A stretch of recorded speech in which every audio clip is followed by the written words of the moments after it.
pretending to be the villain in my own marriage, and loving it. So, my husband got into a car accident and woke up with amnesia. Plot twist. He doesn't remember me. Plot twist number 2. He's convinced I'm the villain of his life. Did I correct him? Whoa, no, darling. I leaned in. Dramatic capes, ominous pauses, and wine glasses filled with apple juice, because aesthetics matter. But here's the kicker. Somewhere between his petty escape plans involving stolen spoons, and my over-the-top villain routine, things got complicated. Like anonymous love letters written by my own husband complicated. Stick around, because this isn't just a love story. It's a masterclass in petty revenge, accidental romance, and one very confused cat named Princess Pickles. Story begins. Please like and subscribe. Chapter 1. The amnesia incident. There are very few things in life that truly shake me. A surprise audit? Please. My entire company is built on color-coded spreadsheets and pure spite. A last-minute wedding client meltdown? I thrive on chaos, it's practically my cardio. Running out of iced coffee on a Monday morning? Okay, that one stings, but I manage. But getting a phone call at 2:13 a.m. from an unknown number? Now that's unsettling. My ringtone, an obnoxiously peppy ukulele melody, that felt like a good idea when I said it, pierced through my dreams. I groaned, blindly fumbling for my phone on the nightstand, knocking over my glass of water, and an alarmingly judgmental-looking cactus named Stabby. I squinted at the screen. Unknown caller. Whoa, good. Either a wrong number, a telemarketer with an impressive work ethic, or, spoiler alert, something worse. Against my better judgment, I answered. This is Cassidy Cross, I mumbled, voice thick with sleep. If you're selling extended warranties, I'm hanging up. A pause. Then a voice, clinical and flat, the kind that immediately makes your stomach tighten. This is Mercy General Hospital. Your husband's been in an accident. Plot twist. I forgot I had a husband. Okay, not literally. I remember marrying Julian Cross, the Julian Cross. The man with a jawline sharp enough to slice through emotional baggage, eyes the color of storm clouds, and a personality that makes spreadsheets look spontaneous.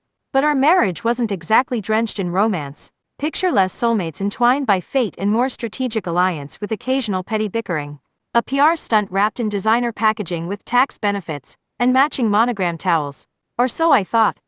By the time I reached the hospital, the fluorescent lights were doing nothing for my mood, or my under-eye circles. I was wearing the first thing I could find, an oversized hoodie that said I'm not arguing, I'm just explaining why I'm right, leggings, and flip-flops. A look truly? The nurse at the front desk glanced up, eyes flicking over me with the subtle judgment only people in scrubs can truly master. Name? Cassidy Cross. I got a call about my husband. Felt like a foreign word on my tongue. Julian Cross. A few clicks on the keyboard. Room 304. 5th floor. He's awake. Awake. Great. I wasn't prepared for awake. I walked into that sterile hospital room expecting him to be unconscious, or at least drowsy, possibly mumbling incoherently like some tragic soap opera scene. Instead, Julian was very much awake, sitting upright, IV in his arm, hospital gown slightly askew. His dark hair was tousled, his sharp features somehow even sharper under the harsh lighting, and his expression? Colder than his personality on a Monday morning. When he saw me, his eyes narrowed like he was mentally drafting my termination letter. You, he rasped, his voice scratchy, but laced with venom, clutching the hospital blanket like it was some sort of protective talisman. You're the villain? I blinked. Not exactly the heartfelt reunion I'd imagined. Technically, I replied, crossing my arms, I'm your wife. His face twisted in genuine horror. Lies, he hissed, like we were in a bad telenovela. You're trying to manipulate me. Well, someone woke up on the wrong side of the traumatic brain injury. Cue the doctor, a weary-looking man with the patience of someone who's seen it all, and the fashion sense of someone who's given up. He pulled me aside, lowering his voice like we were about to discuss state secrets. Mrs. Cross, your husband has selective amnesia. He remembers factual information, his company, his career, but personal memories, particularly about you, are missing. It's not uncommon after trauma. Sometimes the brain suppresses specific connections. I processed that for exactly 3 seconds. So you're saying, he has amnesia? But just for me? The doctor nodded. It might help to go along with his assumptions for now. Playing into what he believes can sometimes stabilize memory recovery. Let me get this straight. Julian thinks I'm the villain in his life. And the doctor's advice? Play along. Now a more sensitive person might have been heartbroken. A loving spouse might have cried. But me? I saw an opportunity. If I'm going to be the villain, I told the doctor, pulling out my lipstick like a knight unsheathing a sword, I might as well be iconic about it. I marched back into that hospital room, with all the confidence of a woman who wasn't just leaning into the role, but doing a full Olympic floor routine with it. Julian glared at me, his distrust palpable. I pulled up a chair beside his bed, crossed my legs elegantly, and smiled sweetly. Well, darling, I said, voice dripping with faux menace, I'm thrilled to see you're awake. It would have been such a shame to lose you before tax season. His jaw tightened. My grin widened. Let the games begin. Chapter 2. The Villain Wife Era TM. Cue dramatic sunglasses. Indoors. At night. Why? Because I could. Picture this, me, Cassidy Cross, lounging in an absurdly plush armchair, like some overcaffeinated Bond villain, wearing oversized sunglasses that screamed I have zero emotional availability, and a silk robe so unnecessarily dramatic it practically needed its own zip code. The lights were dimmed just enough to make the ambience feel pretentious, and I snapped my fingers like invisible servants would materialize at any moment. Spoiler alert, they didn't. Instead, Julian glared at me from his hospital bed with the intensity of a man convinced I'd personally orchestrated his car crash, probably while cackling in the moonlight and stroking a hairless cat. His jaw clenched. His hands gripped the blanket like he was bracing for impact. You may have claimed my body, he hissed, eyes narrowing dramatically, but you'll never have my heart. Whoa. So that's the vibe. I took a slow, deliberate sip from my crystal wine glass, filled with overpriced organic apple juice, because, unlike my marriage, I had standards, and stared at him over the rim. Relax, Shakespeare, I deadpanned. I don't even claim my Amazon packages on time. When Julian was discharged from the hospital, I expected the tension to fizzle out. Maybe he'd start to realize I wasn't the villain he thought I was. Plot twist. He doubled down. The man genuinely believed he was living in some twisted, corporate hostage situation. Like I was a billionaire black widow who'd trapped him in holy matrimony for reasons unknown. Possibly for his fortune. Possibly for his superior bone structure. His response? Rebellion. Not the dramatic, action movie kind. No car chases or daring escapes. No, Julian's brand of defiance was petty. It started small. One morning, I reached for a spoon to stir my coffee. No spoons. I checked the dishwasher, the drawers, the secret compartment where I hide my emergency chocolate stash. Don't judge me. Nothing. At first, I thought maybe the housekeeper had misplaced them. But then, like a detective in a budget crime drama, I noticed a suspiciously spoon-shaped lump beneath the couch cushions. I lifted the cushion. Behold, a spoon. And not just one. 10. 10 stolen spoons tucked under the couch like forbidden treasures, arranged with the care of someone who genuinely believed this was an integral part of their escape plan. I stared at the collection, equal parts baffled and impressed. This man was a literal CEO, a genius, by all accounts, and here he was, hoarding cutlery like it was contraband in a minimum security prison. Naturally, I couldn't let that slide. The next morning, I woke up early, gathered all the confiscated spoons, and arranged them into a perfect heart shape on the dining table. Right in the center, I left a note written in my best cursive. Your escape plan is adorable. Try forks next time. When Julian saw it, his jaw twitched, the universal sign of someone who just realized they'd been outpettied. The war had officially begun. Julian retaliated by switching my coffee to decaf. Decaf. A savage, unforgivable act. I took one sip, paused, and slowly turned to face him, narrowing my eyes like an avenging caffeine deity. This tastes like regret, I said flatly. He didn't even flinch. Just sipped his own coffee, real coffee, the traitor, with the smugness of a man who thought he'd won. Challenge accepted. I replaced all his pens with ones that had mysteriously run out of ink. He responded by accidentally changing my phone language settings to Norwegian. I retaliated by renaming his Wi-Fi network to I am your wife. Except IT. He countered by hiding my left shoe. Just the left one. For every pair. It was petty? It was ridiculous? And somewhere between his sabotage attempts and my over-the-top villain routine, something shifted. Our battles weren't fueled by genuine hatred. They became something else. Like the morning I found a note taped to the bathroom mirror, written in the kind of handwriting that clearly belonged to a man who'd aced every business negotiation, but had never in his life doodled in the margins of a notebook. You'll never break me. Underneath, in smaller handwriting. Also, we're out of toothpaste. I stood there, toothbrush in hand, staring at his message. And for reasons I couldn't explain, I smiled. It wasn't just the note. It was the way he always made sure my favorite cereal was stocked, even though he claimed to hate it. The way he adjusted the thermostat before bed, because he knew I got cold easily. The way he'd glance at me when he thought I wasn't looking, not with the disdain he pretended to feel, but with something softer hidden beneath the glare. Somewhere in the middle of our absurd, petty war, we stopped being enemies. We became something else. I just wasn't sure what. Chapter 3. The Accidental Love Arc. Julian was supposed to hate me. That was the whole premise, right?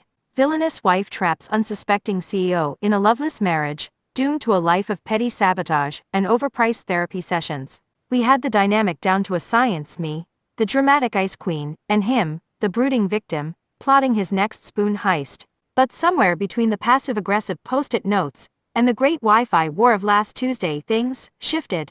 It started small. I'd catch him staring when he thought I wasn't looking. Not with the usual I'm calculating how to fake my own death and escape this marriage expression, but something softer, warmer, like he was trying to solve a puzzle that didn't have edges. He noticed things, like the way I organize my bookshelf in gradient color order, because chaos in my library feels like chaos in my soul. Or how I secretly feed the stray cats that loiter near our penthouse dumpster, despite claiming I'm not a cat persona, lie I told exactly once, and have regretted ever since. And that my laugh doesn't match my resting don't talk to me unless you're bringing coffee face. Julian noticed all of it. Plot twist number 3. He fell for me. Of course, he couldn't just admit it. That would have been far too logical. Instead, he did the most emotionally constipated thing imaginable. He wrote me an anonymous love letter. Yes. Anonymous. As if I wouldn't recognize his handwriting. This man signs million-dollar contracts with that exact same aggressive, slightly slanted scrawl, like each letter personally offended him.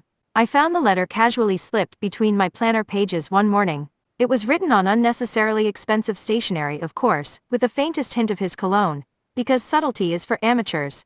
The letter read, to the woman with fire in her eyes, and sarcasm sharper than any blade. You're impossible to ignore, infuriatingly captivating, and somehow the most beautiful thing in a room you pretend not to care about. Your laugh? It's the sound of my carefully built walls crumbling. Yours in secret. A devoted admirer. I stared at the letter for a solid minute, my brain short-circuiting between 1. Wow, this is poetic. 2. Wait, is this Julian's handwriting? 3. Is he okay? Honestly, the handwriting gave him away instantly, but I wasn't about to let that ruin my fun.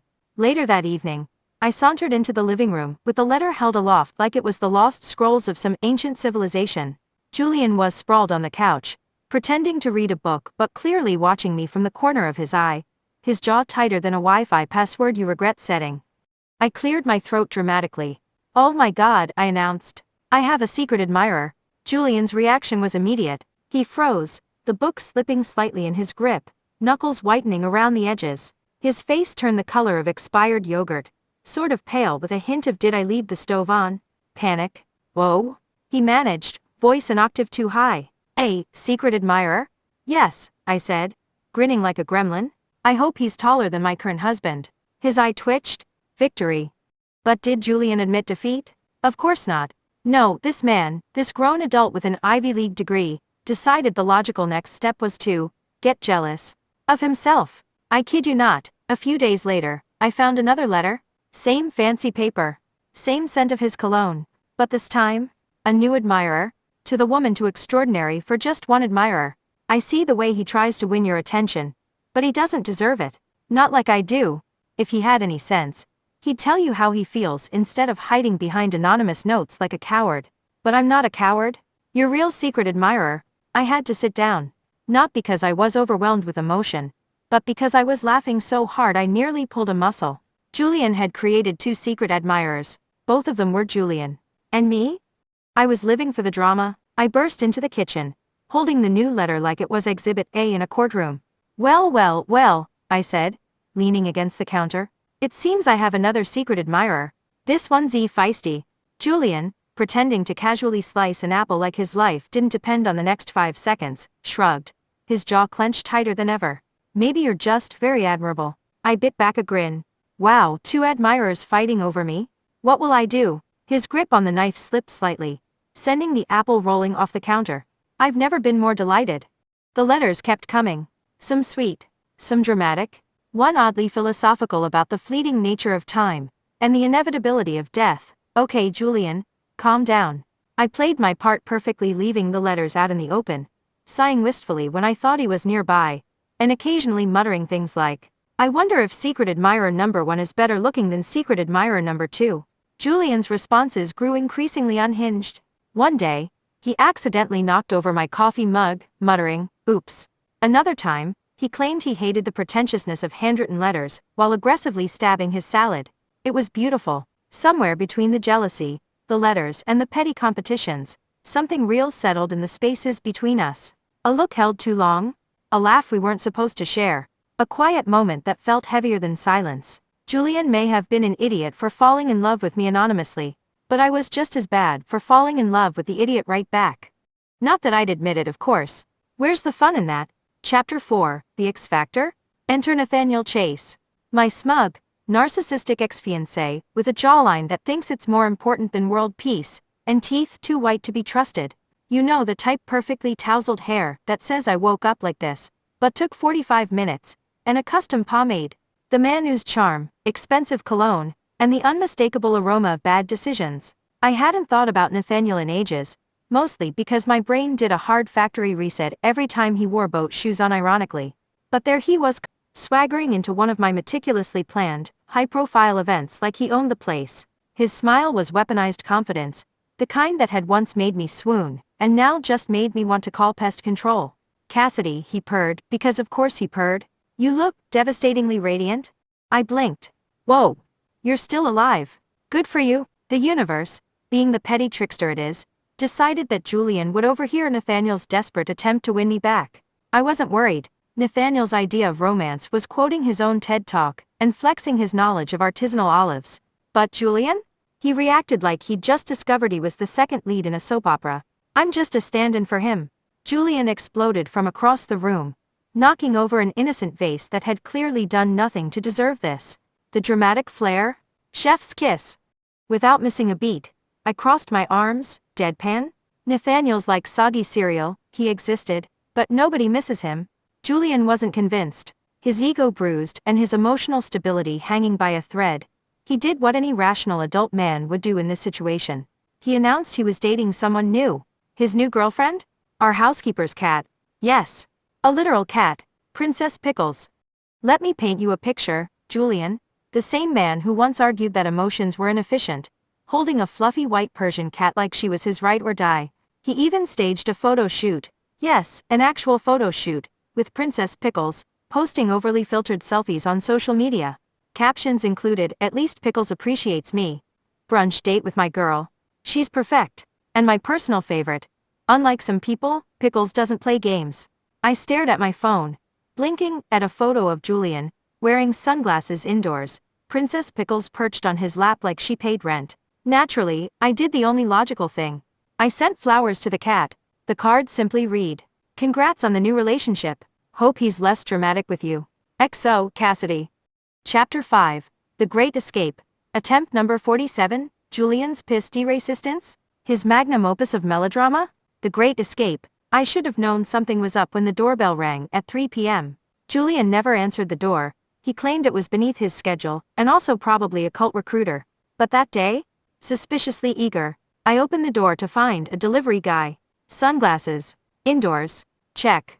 Baseball cap pulled low. Check. Fake mustache that looked like it came from a discount Halloween store. Double check. He held a pizza box, upside down. I stared. He stared back, clearly banking on the idea that disguises work better when you believe in them. "Delivery for, Cassidy," he muttered, attempting to disguise his voice with all the skill of a toddler pretending not to have eaten the last cookie. I didn't flinch, just took the pizza box, still upside down, gave him the slowest, most unimpressed blink of my life, and slammed the door. I heard him shuffle awkwardly outside. 10 minutes later, the doorbell rang. Again. And again.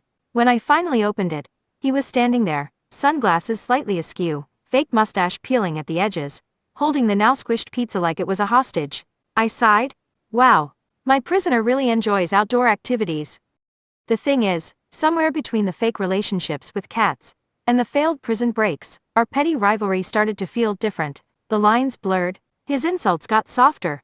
My sarcasm grew sweeter. And beneath the banter was something terrifyingly real.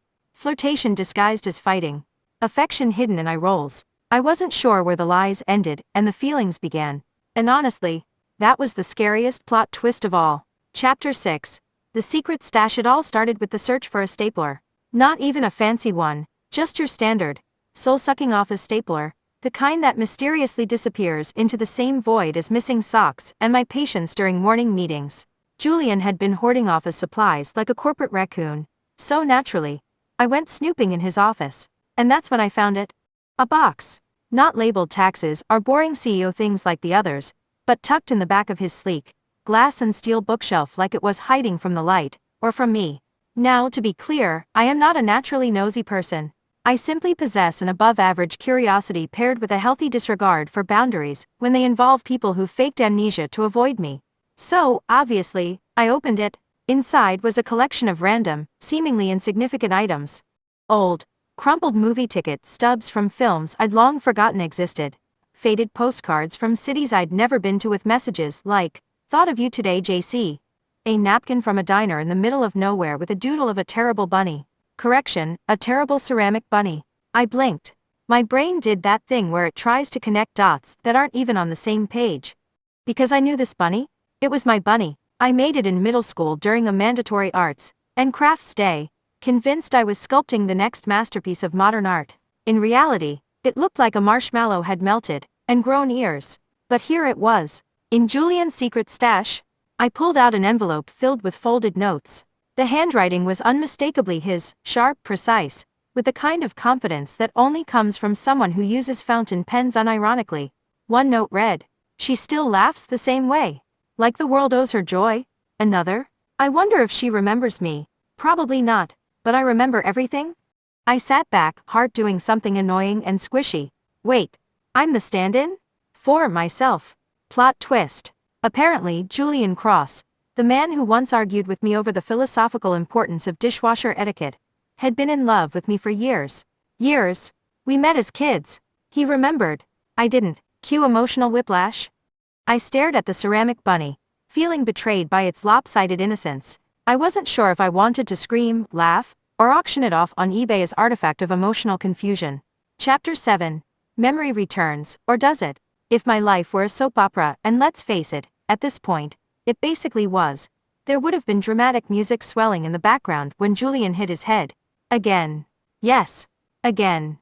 Apparently, the universe took one look at my emotionally stable week and said, "Let's spice things up." It happened during a board meeting. Rumor has it he stood up too fast, tripped over his own ego, and bam! Forehead met filing cabinet. A tale as old as time. Plot twist. His memory came back. Now, you'd think that after such a cinematic moment, Julian would have burst through the doors, dramatically declaring, "Cassidy, I remember everything." Nope. Instead, he pretended he still had amnesia. Why? Because, apparently, the man who built an empire couldn't handle the fact that he'd accidentally fallen for his villain wife, and now didn't want to let me go. Adorable. Pathetic. Hilarious. I figured it out in exactly 2 days. How? Because his fake amnesia was laughably bad. Exhibit A, he called me Cassandra by mistake once, then panicked and pretended it was a brain glitch. Exhibit B, he suddenly remembered how to make my overly complicated coffee order perfectly but not my birthday. Exhibit C, he tried too hard. The dramatic pauses, the fake confused expressions, the way he'd squint at me like I was both a mystery and the answer to a riddle he'd written himself. Did I confront him? Absolutely not. Watching him squirm was my new favorite sport. I started adding fuel to the fire, randomly calling him by the wrong name. "Thanks for the coffee, Jared." Leaving post-it notes around the house with cryptic messages like, "Do not trust the toaster." Pretending to forget things too, just to mess with him. Julian would frown, trying to decode my behavior, completely unaware that I was 10 steps ahead. The man thought he was playing chess. I was playing 4D petty, but somewhere between the fake amnesia and the real feelings, I realized something terrifying. I wasn't just playing anymore. I'd fallen for him too. Plot twist. Chapter 8. The real villain emerges. It should have been obvious from the beginning. Nathaniel Chase wasn't just a walking red flag. He was an entire emergency broadcast system wrapped in designer loafers. He'd always had that smug aura, like he thought the world was a reality show and he was the star. But this time, He wasn't here just to flex his perfect hairline and recite lines from the How to Be a Pretentious Ex handbook. No, Nathaniel had a plot, a scheme, a conspiracy so dramatic it made daytime soap operas look like amateur hour. Turns out, Nathaniel wasn't just lurking around for nostalgia's sake. He was part of an elaborate plan with none other than Victoria Cross, Julian's stepmother and the human equivalent of a tax audit. Victoria was the kind of woman who wore diamonds like armor, and wielded passive-aggressive comments sharper than steak knives. She didn't just walk into rooms, she conquered them. Plot twist. The car accident that started all of this? Not an accident. Apparently Victoria had decided that Julian was too much of a liability, emotionally compromised, distracted by his ridiculous marriage to me, and therefore unfit to run the empire she'd been drooling over for years. So, she'd partnered with Nathaniel, the ex-fiancé with the emotional depth of a puddle, to orchestrate Julian's little accident. Their goal? Make him vulnerable, unstable, easy to manipulate. Ironically, their plan backfired spectacularly, because nothing says fail like accidentally making Julian fall even deeper in love with his so-called villain wife. But Victoria wasn't done. She invited me to a discreet meeting at some overpriced rooftop bar, probably expecting me to show up weeping into a tissue, devastated by the idea of losing my precious husband and his empire. Instead, I arrived in oversized sunglasses, sipping from a martini glass with the elegance of a woman who knew she was about to ruin someone's day. Victoria slid an envelope across the table. A bribe? Walk away from Julian, she said smoothly. Consider this an incentive to disappear. I opened the envelope. Thick stacks of cash. Enough to make most people's heads spin. I smiled sweetly. Whoa, Victoria, I purred, tucking the money into my purse. Thank you. This will cover the deposit on a luxury vacation. Julian's been so stressed lately. Her face tightened like she'd swallowed a lemon dipped in betrayal. And just like that, I left. With her money? And her stepson. Chapter 9, the grand finale. The gala was the kind of event where people pretended to care about art while secretly judging each other's outfits. Champagne towers glimmered under fairy lights, the music was soft and pretentious, and the air smelled like overpriced perfume and generational wealth. I was wearing a dress that could kill a man if I turned too fast, sharp lines, dramatic slit, enough sparkle to blind Nathaniel if he dared to look directly at me. Of course, he did. Nathaniel cornered me on the balcony, his cologne still aggressively, I'm trying too hard. Cassidy, he whispered, as if we were in some tragic romance novel. Run away with me. I was about to deliver a savage one-liner, something involving metaphors about expired yogurt or soggy toast, when suddenly, crash! The balcony doors flew open like the climax of every dramatic movie ever. Julian burst onto the scene, his tuxedo slightly crooked, his tie loose, hair wild from either wind or sheer frustration. She's my villain, he declared, chest heaving like he'd just sprinted through every bad decision he'd ever made. Before I could react, chaos erupted inside. Princess Pickles, yes, the literal cat, had apparently decided that the champagne tower was an affront to her personal space. She leapt gracefully, like an uncoordinated gremlin onto the table, knocking over the entire display in a cascade of bubbly disaster. Glasses shattered, guests gasped, and somehow, amid the glittering mess, Princess Pickles ended up tangled in the chandelier, dangling like she was auditioning for Cirque du Soleil, Feline Edition. Julian ignored it all. He strode toward me, eyes blazing with something fierce and unfiltered. I thought I hated you, he began, his voice rough with emotion. Then I thought I loved you. But the truth is, I've always been stupidly in love with you. There it was, the confession. Raw, ridiculous, and perfect. I felt tears prick the corners of my eyes, but I smirked anyway, because that's who I am. Wow, I said softly. Took you long enough. I'll add that to my collection of victories. And then, we kissed, right there, under the fairy lights, surrounded by shattered glass, gasping partygoers, and a cat tangled in a chandelier like it was the most natural thing in the world. Epilogue. Julian and I got married again, because apparently, once wasn't enough when your love story includes amnesia, fake rivalries, and cat-related property damage. Our vows were 70% sarcasm, 30% unhinged declarations of love. We promised to annoy each other forever, to steal each other's coffee, and to never, ever, stop being petty in the most romantic way possible. Princess Pickles was the official witness naturally. She wore a bow tie. She hated it. And the spoons? Still missing. But honestly, I think that's part of the charm. Would you pretend to be the villain if your partner had amnesia? Or would you spill the tea immediately? Cup without handle. Drop your answers below.